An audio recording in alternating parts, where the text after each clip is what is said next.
आज महाविकास आघाडीतल्या मुंबईतल्या नेत्यांची बैठक होणार आहे। मुंबईतल्या विधानसभेच्या जागांवर महाविकास आघाडीच्या बैठकीमध्ये मंथन होणार असल्याची माहिती आहे। दुपारी 1 वाजता बीकेसी मध्ये महाविकास आघाडीच्या मुंबईतल्या नेत्यांची बैठक पार पडणार आहे। उद्धव ठाकरेंच्या शिवसेनेकडून मुंबईतल्या विधानसभेच्या 20 जागांची मागणी करण्यात आली, तर काँग्रेसने देखील मुंबईतल्या 15 जागांची मागणी केल्याची माहिती आहे। तर तिकडे शरद पवारांच्या राष्ट्रवादीने 10 जागांचा आग्रह केलाय।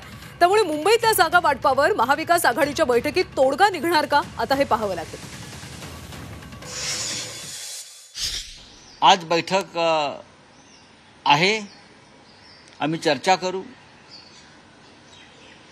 3 पक्ष एकत्र येतील। आम्ही काँग्रेस पक्षाला सुद्धा किंवा राष्ट्रवादी काँग्रेस पक्षाची सुद्धा याच्यामध्ये आज सहभाग आहे। इतर लहान पक्ष आमचे सहभागी होतील। आम्ही आजपासून 2 ते 3 दिवस आम्ही याच्यावर बैठकीत चर्चा करू।